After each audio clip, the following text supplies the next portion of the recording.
안녕하세요. 하루 중시 중요한 이슈를 요약해서 알려드리는 마감 시황입니다. 자, 이스라엘이 결국 레드라인을 넘어 이란을 향해 직접적인 타격을 감행했습니다.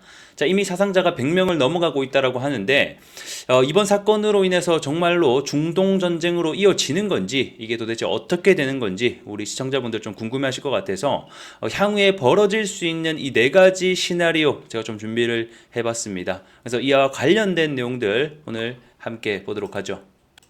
자, 먼저 이스라엘이 이란을 공격하게 된 배경부터 바르게 보겠습니다. 자, 이란은 현재는 핵 보유국은 아니지만 꾸준히 핵 개발을 감행해서 현재 그 기술이 핵탄두 10개 이상을 만들 수 있는, 사실상 조립만 하면 핵을 보유할 수 있는 수준까지 올라왔다 보니까 꾸준히 싸워온 이스라엘 입장에서는 사실상 이란의 핵 보유가 굉장히 큰 위협이라 판단이 들었고 결국에는 핵 시설에 대한 타격을 감행했다, 이렇게 보시면 되겠습니다. 그래서 오늘 공습 이후에 이스라엘의 입장 발표가 있었는데, 이란이 이미 핵무기 9개 분량의 고농축 우라늄을 보유했고 이 무기화 단계에 접어든 것이 포착되었다라고 얘기를 하더라고요. 그래서 오늘의 공격은 굉장히 시급한 상황이었으며 이미 늦은 감이 있었다, 이렇게 얘기를 했는데, 이미 과거에서부터 이 이란을 치기 위한 작전이 꽤나 오래전부터 준비해왔던 것으로 보여집니다. 2024년도부터 미국에다가 그러니까 이란을 치겠다, 이렇게 계속해서 얘기를 했었는데 미국이 제재를 많이 한 모양이더라고요. 근데 이번에는 결국 통보를 하고 좀 작전에 들어간 것으로 보여집니다. 그래서 해당 작전은 위협이 사라질 때까지 무기한으로 좀 지속할 것이다. 좀 장기화에 대한 부분을 열어두는 의미심장한 말까지 꺼내놓은 상태입니다.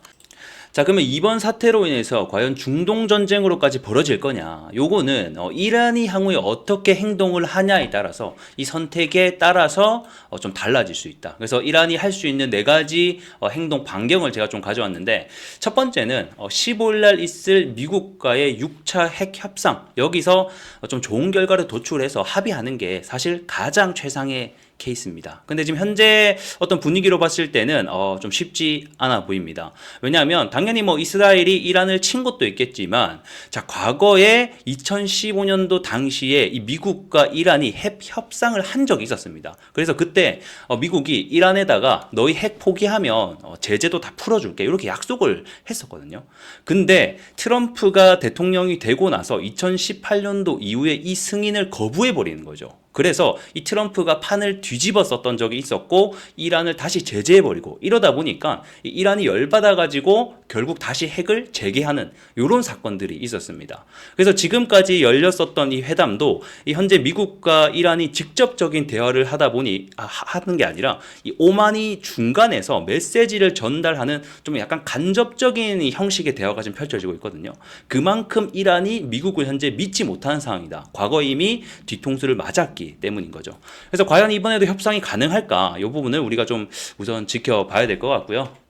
자, 두 번째 시나리오는 본격적인 보복 감행이 될 것 같습니다. 이미 보복은 시작되고 있습니다. 현재 100개 이상의 미사일과 드론을 이스라엘을 향해서 발사를 하고 있는 상황이죠. 근데 여기서 중요한 포인트는 뭐냐면, 추후에 이걸 넘어서서 국지전이나 또는 전면전으로 이어지는지, 이 여부가 우리에게는 굉장히 중요하다. 그래서 이게 이번 전쟁이 과연 장기화가 될 거냐, 아니면 과거처럼 그냥 미사일 몇 개 좀 주고받고 끝낼 거냐. 그래서 이것도 굉장히 중요할 것 같고, 또 다른 중요한 포인트는 과연 미국이 또 개입을 하냐. 미국이 개입을 한다라는 것은 향후에 장기화 또는 확대가 될 가능성을 시사하기 때문에 이런 부분들도 우리가 좀 잘 지켜봐야 될 것 같습니다. 자, 세 번째 시나리오는 전면전까지는 아니고 그냥 다양한 사이버 공격이라든지 국가 중요 시설이라든지 또는 호르무즈 해협을 봉쇄하는 다양한 방법으로 좀 보복 공격을 시도하지 않겠냐, 이렇게 지금 현재 또 다른 시나리오가 있습니다. 자, 마지막은 정말로 최악의 시나리오가 될 것 같은데,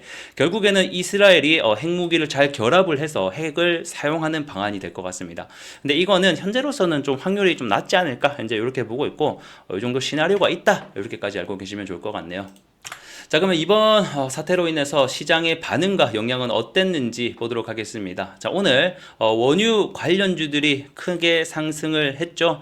아무래도 중동은 세계 원유 수출의 중요 거점이기 때문에 전쟁이 발발하게 되면 공급 차질로 인한 석유 가격 급등이 일어날 수 있기 때문에 원유 관련주들이 큰 상승이 나타났습니다. 자, 오늘 이 원유 또 오일이 장중에 13%나 급등하는 일이 있었고, 오늘도 시장에서는 관련주인 한국석유부터 한국석유, 흥부석유, 중앙에너비스까지 석유 관련주들이 세 종목 모두 다 좀 상한가를 가는 아주 강력한 좀 테마가 나타났습니다.